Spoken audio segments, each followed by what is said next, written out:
اللهم اخرجنا من ظلمات الوهم واكرمنا بنور الفهم وسهل اخلاقنا بالحلم واجعلنا ممن يستمعون القول فيتبعون احسنه. وبعد، يقول الله سبحانه وتعالى في كتابه الكريم بعد أعوذ بالله من الشيطان الرجيم بسم الله الرحمن الرحيم والعصر إن الإنسان لفي خسر إلا الذين آمنوا وعملوا الصالحات وتواصوا بالحق وتواصوا بالصبر. ويقول نبينا صلى الله عليه وسلم فيما روي عنه نعمتان مغبون فيهما كثير من الناس الصحة والفراغ. صدق رسول الله فيما قال. وبعد، السلام عليكم wa rahmatullahi ta'ala wa barakatuhu. Rëndësia e kohës dhe e organizimit të jetës me qëllim që ajo të mos shkoje kot e kot. Thotë Kurani i Kerimi edhe Sunneti i Muhammed Mustafa sallallahu alaihi wasallam janë mjaft të pasur në zbërthimin e kësaj teme për të ngritën vetdijen e besimtarit që ta shfrytëzon kohën në dobi të kësaj dënjoje dhe të dënjojës tjetër, dhe të mos jetë nga ata të cilët e harxojnë jetën dhe e çojnë kohën kot e kot pa patur prej saj ndonjë dobi apo profit. Edhe Kurani dhe Suneti kanë investuar mjaft, domethënë me ajete të Kuranit Kerimit dhe hadithe të Muhammed Mustafa sallallahu alaihi wasallam, që muslimanët të jenë vigjilent dhe të zgjuar dhe të shfrytëzojnë kohën në mënyrë optimale që t'u sjell sa më shumë dobi. Ajetin, domethënë dhe ajetet tjera për ta parë se Zoti e ka theksuar rëndësinë e kohës, wal asri innal insana lafi khusr, pasha kohën, njerëzit janë në humbje dhe mund të jenë edhe të devijuar në raport me kohën, duke mos e ditën vlerën e kohës. Ka thonë vetëm ata të cilët janë besimtarë dhe e mbështesin dhe e inkurajojnë njëri tjetrin që të jenë durimtar në këtë jetë dhe të jenë njerëz që e thojnë të vërtetën dhe e përkrahin atë. Ama muhabeti është pasha kohën, wal asri, është një sure që e lexojmë ne shpesh, domethënë në namazet tona. Ose për shembull në surën tjetër wad-duha, është një periudhë kohore, para dreke është duha. Allah është betuar në kohën, ose e ke wal fajri, pasha agimin, pasha mëngjesin, wal layalin ashr, dhe pasha netët 10, domethënë. Kështu e shihni domethënë në Kur'anin e Kerim që Allah subhanahu wa taala na i ka bërë të ditur vlerën e kohës, dhe se koha është e çmuar dhe është kapitali më i madh që dikush e ka në jetë. Pejgamberi alayhis salam në hadith ka thonë ni'matani maghbunun fihima kathirun min an-nas, as-siha wal farag. Di begati, di pasuri, të cilat domethënë njerëzit nuk i mirë shfrytëzojnë dhe nuk janë shumë të vetëdijshëm. Dhe mashtrohen. Shumë shpejt ka thonën koha e lirë te koha dhe shëndeti. Në momentin kur i ka, domethënë i riu, kohën e lirë, nuk është i vetëdijshëm se çka po humb me kalimin e ditëve, me kalimin e kohës.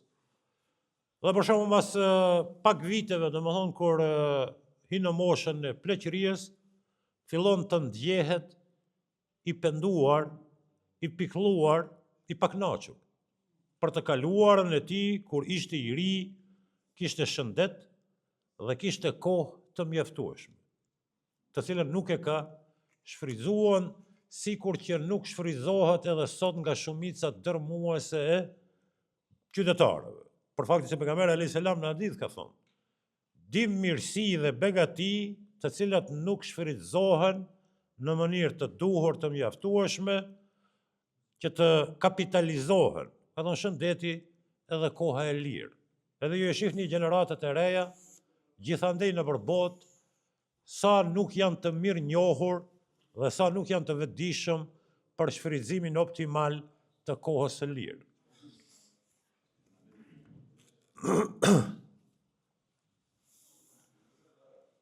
Dietarët kanë thonë të zhvillojmë kështu një bisedë të shkurtër për të kuptuar rolin dhe rëndësinë e kohës që po themi. Ka thonë me ta dhonë dikush $1 milion. Ti ka thonë dhurat. A kujdesesh ti për ta? Dhe a i ruan ata atë $1 milion? Po sigurisht, çdo kush do më thonë ban përpjekje të ruan atë kapital, të cilin ta ka dhuruar dikush. Mirë thot, po kohën, a ruani kohën dhe a shfrytëzoni dhe kujdesini për te, sikur që kujdesini për kapitalin në fjalë që thamë. Jo shumis, ka thonë dietarët. Parat shkojnë edhe vinë, mund të zëvendësohen, mund të rifitohen, mund të arrihen, nuk ka problem. E humbë vendin e punës, gjonë një punë tjetër. Të humbë kapitali, e ban ape. Ban një ndeshje e thanë makinën, e blen tjetër. Bëhet një tërmet e prish shtëpien ose një zjarë, mos thot Zoti. Ban çka ban? E rivendos, e rindërton. Koha e cila hik, nuk rikthehet. Që të keqe e ko? Ashtë shumë e mirë, nëse e përdorni ati, si pas krijuesit që ka thonë, Zoti dhe pejgamberi i tij.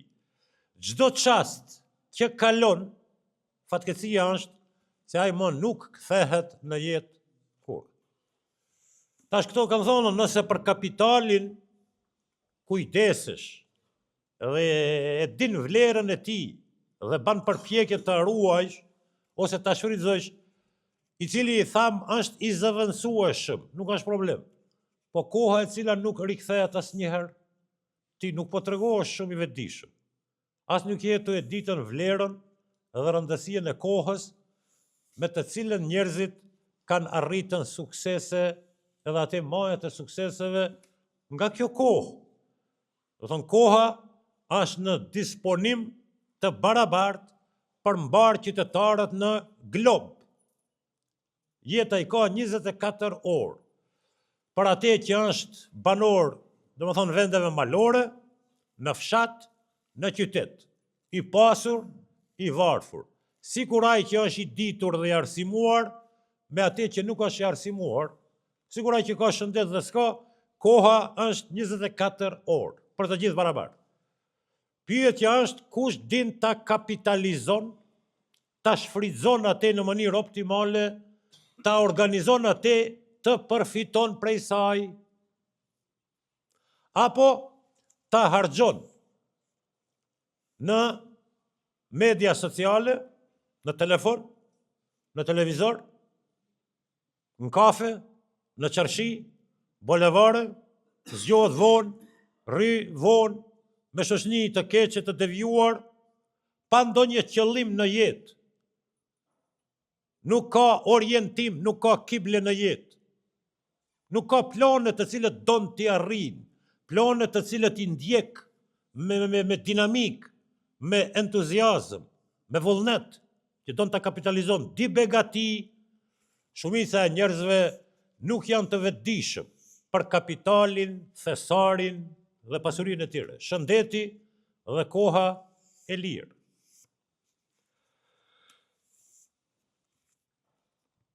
Ky hadith, do të thotë, ose këto ajete që po themi, përcjellin një mesazh shumë të thellë, filozofik, dhe të cilët njëkohësisht ftojnë dhe apelojnë mendjes së njeriut që të zgjohet nga ajo klapi dhe nga ajo shpërqendrim në jetë, duke në përkëmb kohën, rinien, shëndetin, pa u kapitalizuar në diçka që është e vlefshme, reale. Për shembull, dhe koha e lirë dhe rinia, kemi fjalën, ai duhet të arsimohet, të shkojë në shkollë, të diplomoje, të bëjë zanat, të punësohet, të bën një vepër të mirë, t'i falë namazet me kohë, ta ndihmon skamnorin, të jetë më realist, të mos jetë viktime dëshirave gjallëzore dhe epshit shtazarak, dhe të jetë pa qëllim në jetë, për besimtarin tash, musliman. Duhet të kapitalizohen. Ata të cilët e shfrytzuan kohën, ata arritën edhe sukses. Tash di shpesh herë po them, për shembull te fëmijët e tonë ose nipa e mbesa, në krahasim me disa të tjerë në botë, 7 vjeçar hafëzllar të Kurani Kerimit. Këtë normal, është standard. Fëmija jonë nuk din as me lexu. Ose le fëmija jonë, ne, dikush në botë, duke e shfrytzuar kohën, duke e organizuar te, dhe duke e bën që të jetë më optimale, do biesh më i bën hafiz, në 7 vjeçar, 10 vjeçar, ti ke bo 70 vjet, s'din me lexu, ai e din përmendsh. Kjo është i suksesshëm. Tash njerëzit që nuk e shfrytëzojnë kohën, janë të shpërqendruar në jetë dhe janë dembela, nuk duan të jenë aktiv. Kur ti pyetësh ata, çka është sekreti i suksesit të filonit dhe filonit? Përgjigja do të ishte valla inteligjenca, e di? Mendja është i zgjuar ose fati. A e vërtet është as njëra as tjetra nuk ka përgjigje. Sekreti i suksesit të njerëzve të mençur ka qenë se ata aktivizohen sot. Njerëzit e dështuar janë, do të filloj të falem nesër, ama nesëra bëhet 10 vite. Do të mësoj, ama asnjëherë nuk fillon të mësoj. Do të fitoj, ama kur nuk fillon të fitoj. Do të kursej, asnjëherë nuk.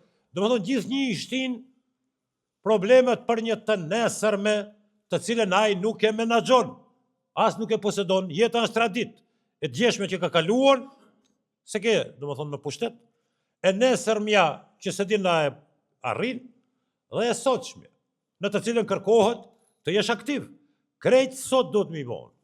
Sekreti i suksesit është se njerëzit e suksesit fillojnë nga sot. Njerëzit e dështimit janë ata të cilët e shtyjën për një të nesërme e cila nuk vjen asnjëherë.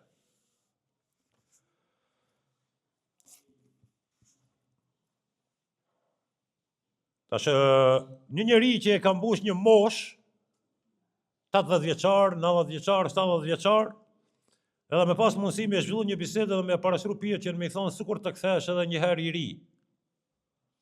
Si do të veproje dhe çka do të bëje? A do të rrish në për kafe, parqe, plazha, lojra të fatit, me njerëz të kotë, me alkool, mbrëmje, zhveshje, ama ti asnjëherë s'ke pas kohë të mendojsh se këtë jetë je ka e harxhon pa do një qëllim, pa nxjerr diçka në dritë për jetën tënde personale, të bashkëshortes, të fëmijëve, të familjes, edhe një herë të kthehesh në jetë. Me këtë eksperiencë, që tani është krejt vonë, me të kthyer edhe një herë, a e harxhon kohën kot e kot, apo e shfryzon atë në mënyrë maksimale që është e mundur. S'ka dyshim. Allah në Kur'an na po themi këtë formë, më Zoti në Kur'an atje tregon për shumë imazhe, momente me ata banor të xhehenemit. Një ndër ato biseda ka qenë, o Zot, na nxjerr edhe një herë në jetë, të të adhurojme, të madhurojme, të mbështesim fugarat, skanorët, u kri. Parat e humbura mund të fitohen, vendi i punës mund të arrihet. Koha që shkon nuk rikthehet, po na kthehet edhe një herë, po nuk kthehet. Di begati që njerëzit janë shumë, domethënë, të shkujdesur. Edhe po them gjithnjë rinia dhe bota e ka ngritën alarmin e rrezikut, edhe shumë shtete kohëve të fundit, domethënë kanë marrë vendime që telefonata të jetë ndaluar në shkollë ose deri në moshë të caktuar të mos ketë mundësi të aksesit të hyrjes në programe të ndryshme. Megjithatë e kam fjalën ne në pikpamjen e Kurani Kerimit. Për shembull dietarët si model të një njeriu i cili është multidimensional dhe përdor kohën në mënyrë maksimale, ka qenë Muhammed Mustafa sallallahu ta'ala alaihi wasallam. Pejgamber i cili pranon shpalljen dhe është obliguar të interpreton atë dhe të ballafaqohet në bisedat, debate, luftra dhe merr pjesë në ekspedita, në lufta, në menaxhim të shtetit, të qytetit, ka kohë për familjen, me ndejt me ta, dhe rrin me shokët e vet, i komunikon dhe i mëson, dhe rrin me shoqërien dhe i fton dhe i udhëzon, është babi vajzave të veta e gjalit, është bashkëshort i grave, është shok i dikujt, është mik i dikujt, është kujshi i dikujt, një jetë plot obligime. Mira ma, tash në jetën e një profeti, ti nuk ke momente ku ai e ka harxhu kohën, kot e kot, tanë jetën në kafe, tanë jetën gjatë natës lojra, media, shtrirje vllajmir, kokër shpinës, dembellëk, nuk e din çka, do thonë jetën e harxhon kot e kot. Jo vetëm kohën nuk e shfrytëzon, domethënë ai që nuk e shfrytëzon kohën, nën kupton e harxhon jetën kot e kot, në vend se të merresh me literaturë. Gjenerata e re tash po them. Ta mësojsh një gjuhë të huaj, ti mësojsh shkencat e kompjuterit. Ta mësojsh leximin e Kur'anit Kerimit.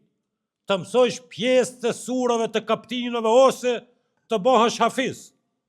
Ose të kapesh për ta studiuar një shkencë, kimien, matematikën, gazetarien, nuk e di.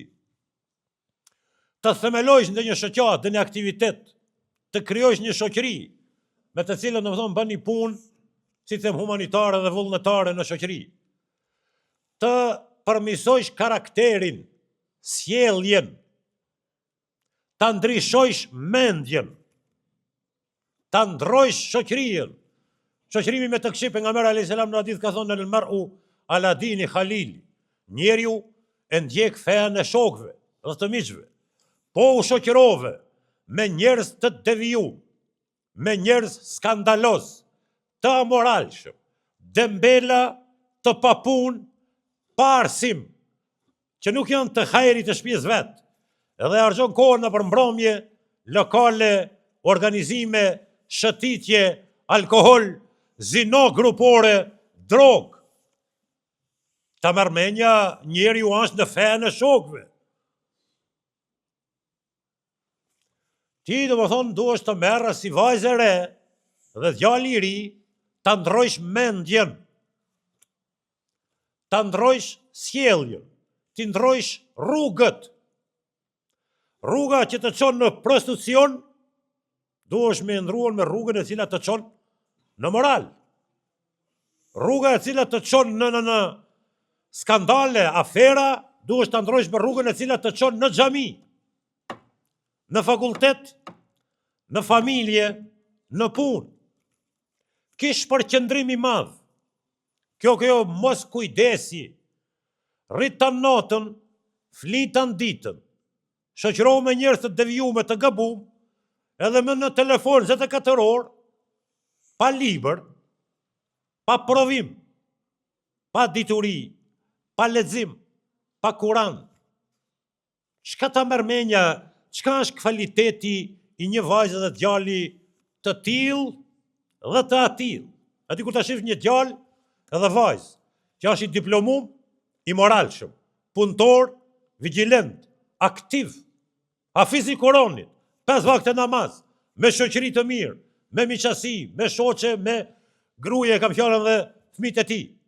Do kur ta shif njërin përballë, me alkool, zino, amoralitet, dembel, i shpërqendrum,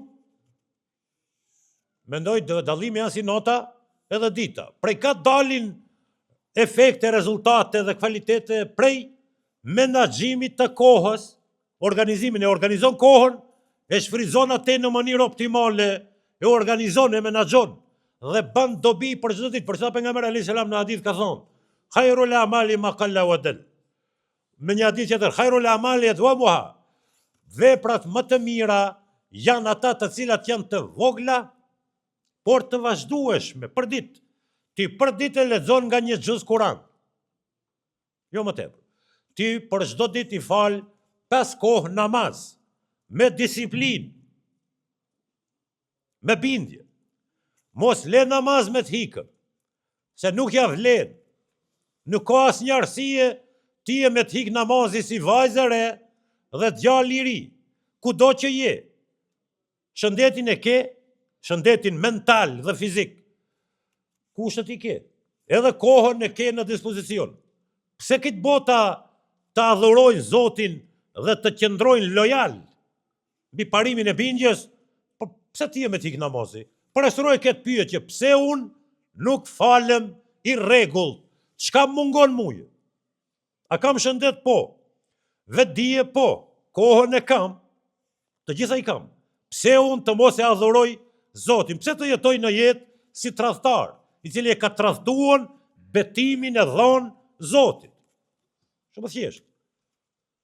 Pse ti nuk falesh si vajzë e re dhe djalë i ri, kur ti e ke kapitalin, do të thonë besimin në Zot, ti themelin e ke.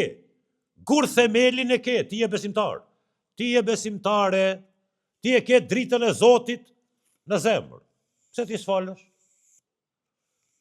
Ta ndihmojsh atë që është në nevojë, të jesh solidar, të jesh lojal, të jesh i këndshëm, duke e shfrytzuar kohën për ditë nga pak për të bënë vepra të mira. E dini ata ditën pejgamberi alayhis salam në mënyrë praktike me shokët kur ishte ulur.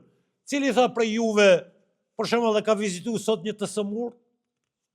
O Ebu Bekri shembull, okay. Kush prej juve për shembull e ka bënë një të mirë?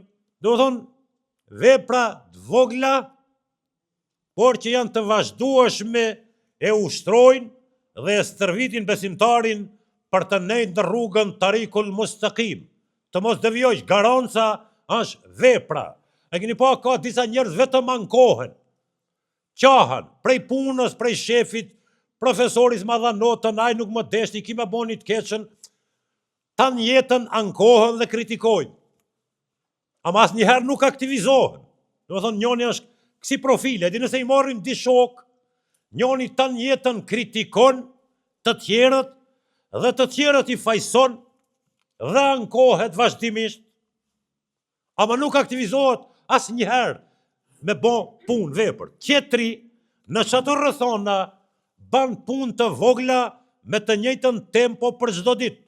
Për çdo ditë shkon në fakultet, ka 5 orë.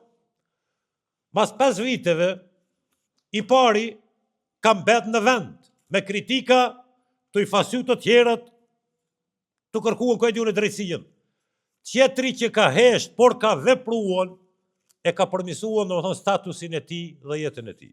Për shembull, ka punsu, ka ble makinë, ka martuan, ka ble shtëpi, ka investu, ka hap ndërmarrje, ka hec nga pak përballë atij profili tjetër i cili ka menduar se jeta është vetëm biseda edhe mohabetet të kota.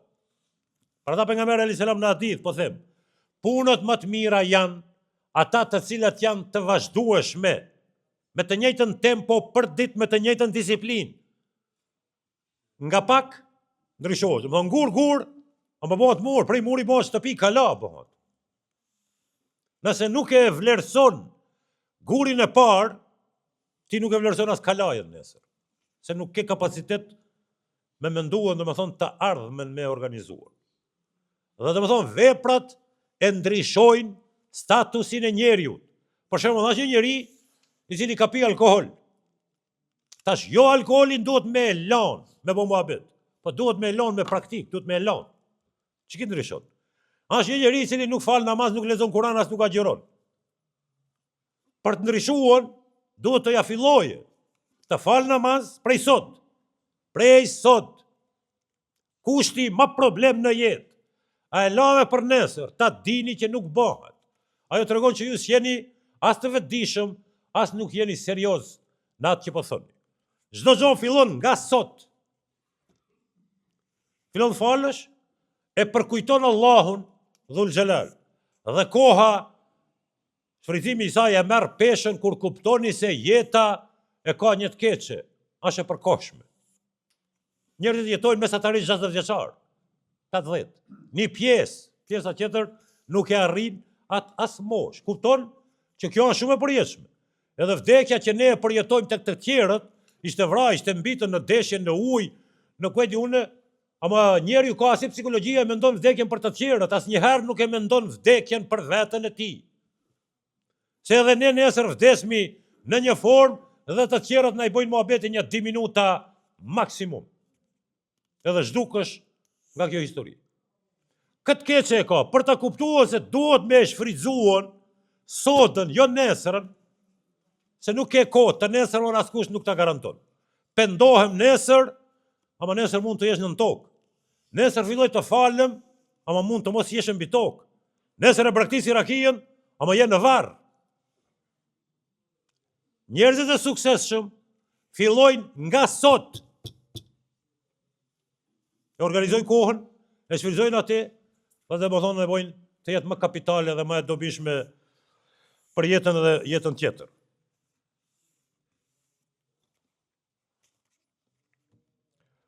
Për çdo ditë që lind dielli, është një dhuratë. Është një rast i mirë për të rifilluar jetën me emër të Allahut subhanahu wa taala.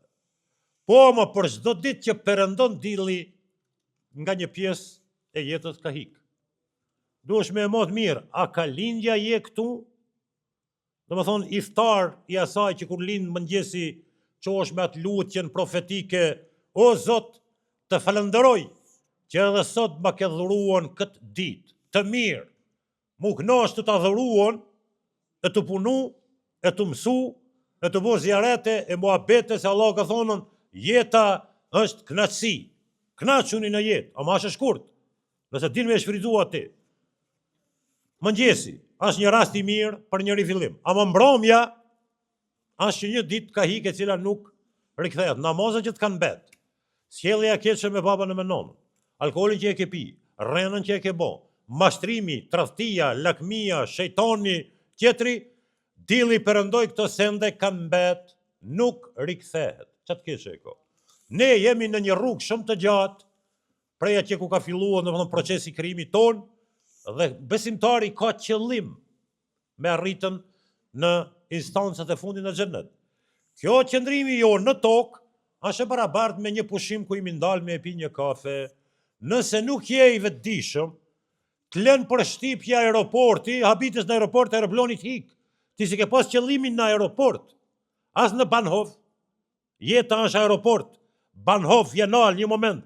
Qëllimi ka qenë ti me kap trenin, aeroplonin, autobusin me hec, besimtari. Ai që nuk është besimtari, i lën për shtypje Bahnhofi. Ama ka arru qëllimi që këtu jemi vetëm 5 minuta, ne duhet të ndrojmë makinën. Qështu janë njerëzit të pa udhëzuar, ku kanë krijuar bindje se kjo jetë është e pafund. Dhe kapitali i fundit dhe mirësia e fundit në kjo jetë. Këtu punojmë, jetojmë, organizojmë, tjetër nuk ka. Por jo besimtarët. Për besimtarët ka jetë tjetër, për të cilën ne jemi të angazhuar, jemi të punuar, jemi të udhëzuar, dhe të mësuar prej Allahut dhe bëjmë përpjekje, planifikime dhe organizime që të jetë Allah i kënaqur me jetën tonë në këtë dhe në tjetrën, duke shpresuar të shpërblimet e Allahut subhanahu wa taala. Pejgamberi alayhis salam hadith ka thonë afdalun nas anfa'un linnas, njeriu më i mirë është ai i cili është më i dobishëm për të tjerët. Ne jemi të folën për një profil i cili nuk është i dobishëm as për veten e tij. Tash prit prej atij të jetë i dobishëm për të tjerët. Ju a jetoni këtu me njerëz. Çka mendon sipas çdo hadithit të pejgamberit alayhis salam? Sot njerëzit që i njeh ti, sa janë të dobishëm për ti e konkret? Sa i njeh 10, atë kanë sjell dobi diçka në jetë, pse i njeh 20 të tjerë, 10.000 dhe pafund. A janë njerëz që të kanë sjell ndonjë dobi në jetë? Apo dalim te biseda e dietarëve atje, sa më shumë njerëz të njihni, aq më tepër ja sellni kobin vetes tuaj, se ju bojnë skomza, biseda, përfolje, shpionazha, shantazhime, a më këto janë profile të jo muslimanëve tash. Mu paskon musliman, enfa'un nas, afdalun nas enfa'um lin nas. Njeriu më i mirë është ai i cili është më i dobishëm për të tjerët. S'ka aksi dobi. Sa më shumë njeh njerëz, aq më shumë i sjell kokdhëmgje dhe telashe vetvetes. Që do të thotë, cilësia e besimtarëve është në një nivel shumë të ulët. Fatkeqësisht. Nga suksesi do të thotë duhet të fokusoheni. Për shembull Imam Nevaviu, dietar shpesh e kemi përmendur, ka jetuar 45 vite, ka bën do të thotë shënime, shkrime, libra, prodhim që këtë bota ndër shekuj nuk janë gjendje ta studiojnë e ta lexojnë. Është parashruar pyetja si, do të thonë bereqeti në kohë, më në këtu e ka shfrytzu kohën se e ka ndëgjuar Allahun dhe pejgamberin e tij. Edhe ai ka mësuar në Damas në ato kohra, edhe përqendruar në shkencë dhe ibadet. Në kafe nuk ka dalë, gjokera s'ka lujt, TikTok s'ka këshirë, në plazh s'ka konë, shka të tombe tjetër, kafe, restorana, femra, meshkuj, frizura, shminka, parfumi, makina, moderno, ku e di unë ajki, nuk ka morë njeri me këto tema. Besimtari nuk merret me këto tema. Bukuria e besimtarit është përkushtimi, kvaliteti, peshat e Zoti kush je, jo kush je në qarshiti. Në qarshi, asë dhe omeri, kër e ka pa njonin, të ndërlidhe me këtë, e ka vetë, dika në të afra, kush apesha gjallet i mla përstipje, shumë i heshëm, i madhë, ku e di unë. Filoni be, ka thonë, a ka be t'i shka kja, punona, mësona, ka zanata, jo be, ka thonë, demela, ki gjithë natën rri, gjithë ditën flen, hekmani ka thonë, mos ta shoh pas Zotin. Heke, ma i miri në qarshi, ma i miri të Allahu, është dikush tjetër. Di me gati që njerëzit zhgënjehen kur ta bëjnë një mosh. Koha e lirë dhe shëndeti. Hadithi pejgamberit alayhis salam, shfrytëzoni 5 sa s'kan ardhur 5. Rininë para pleshërisë, pasurinë para varfërisë, shëndetin para sëmundjes, kohën e lirë para se të angazhuar, jetën para se të keni vdekur. Por nuk ka mësim më të madh, se dinë se gjuhë duhet me fol. Pra të po them, suksesi është ata të cilët angazhohen sot, jo nesër. Dhe ata të cilët arsimohen me Kur'an dhe Sunet dhe i zgjedhin listën prioritare të temave. Se kemi probleme rinijën, a i një ullë dhe njerë, me apa çfarë bote, çfarë trurit të zbrazur ka, me çka merret 20 veçari, 25, dëgjen marrë me ullë me biseduar. Në kohën kur dinamika e temave është flak të zjartë, ku të shifsha i folë për dëshira qesharake, fëmirore, 20 veti ka bon. Ko problemi? Baba, nona, xhamia, hoxha, i ki, nuk e di, diku është problemi. Vetëm se është vërtet që kemi problem. Nuk merret me atë me të cilat po merren bashkëkohësit e tij, që kanë arritën suksese, kanë bon ulumtime, zbulime, nuk e di çka të them, ki këto ta me do lukse tulta, e dini, me do dëshira fëmirore. Inshallah Allah na i mundson që ne të ngrisim vetdijen, të shfrytëzojmë kohën, domethënë dhe shëndetin edhe rininë. Edhe inshallah Allah është i lumtur domethënë në këtë jetë dhe në botën tjetër na shpërblen me xhenet, walhamdulillahi rabbil alamin. Al-Fatiha.